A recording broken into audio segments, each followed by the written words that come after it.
যদিও আজ রবিবার, কিন্তু ভদ্রমহিলার আজকে একটা কম্পিটিটিভ এক্সাম থাকার জন্য ওনাকে নিয়ে বেরোতে হয়েছিল। আর প্রত্যেক রবিবারে তো কাটোয়াতে থাকা হয় না, তাই ভাবলাম যে আজকে যখন দুই মা মেয়ে কাটোয়াতে রয়েছি, তাহলে সানডেটাকে আর একটুখানি অন্যভাবে কাজে লাগানো যেতেই পারে। সেই জন্য ভাবলাম আজকে পর্ণার একটু হেয়ার কাট করিয়ে নেব।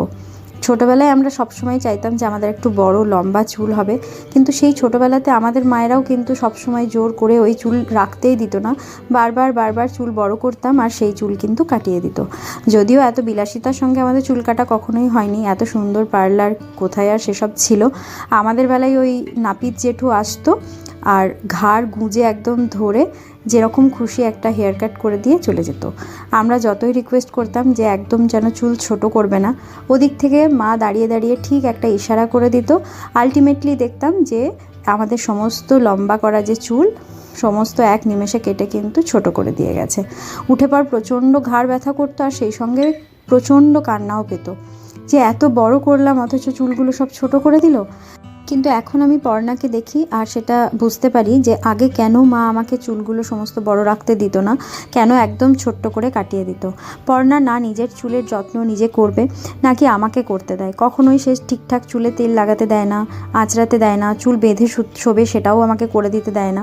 তো এর জন্য আমি সবসময় ভাবলাম যে এত অশান্তি করে কোনো লাভ নেই, এর থেকে ভালো যে লম্বা চুলগুলো আমি ছোট ছোট করে কাটিয়ে আনি।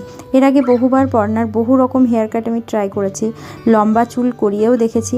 ও কোনোভাবেই ওই লম্বা চুলের যত্ন আমাকে করতে দেয় না। কিছুদিন অবধি ঠিক থাকে, তারপর আবার সেই চিৎকার চেঁচামেচি শুরু হয়। তো ভাবলাম ঠিক আছে, চলো এবার ছোট করে একটা হেয়ার কাট করিয়ে দিই। বিভিন্ন রকম হেয়ার কাট এর আগে ট্রাই করেছি। তো এবারে যে পার্লারের ভাইটি ছিল সে বলল যে একটা অন্য ধরনের একটু হেয়ার কাট করে দিচ্ছি, ওকে দেখতে হয়তো ভালো লাগবে। তো আমিও ওর উপরে ভরসা করে ছেড়ে দিয়েছিলাম, এবং শেষ পর্যন্ত কিন্তু হেয়ার কাটটাও বেশ সুন্দরই করেছে, মানে আমার খুব পছন্দ হয়েছে। আর ফিনিশিংটাও খুব ভালো ছিল।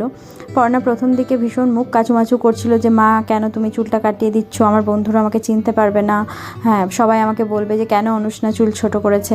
কিন্তু আলটিমেটলি যখন ওর ফাইনাল লুকটা আসলো, তখন ও নিজেও এতটাই বেশি খুশি হয়ে গেছে যে মুখ চোখের এক্সপ্রেশন ঠিক পাল্টে গেছিলো আর কি, এবং ও বেশ ভালোই রকম খুব খুশি হয়েছে, এটা বোঝা যাচ্ছিল।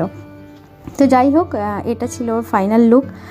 আমার ভীষণ পছন্দ হয়েছে। এখন দেখা যাক বাকিরা সবাই ওকে কি বলে, ওর বন্ধুবান্ধব থেকে শুরু করে বাড়ির লোক আরও যারা দেখবে। তো বাকিদের কেমন লাগলো একটু অবশ্যই জানাবে।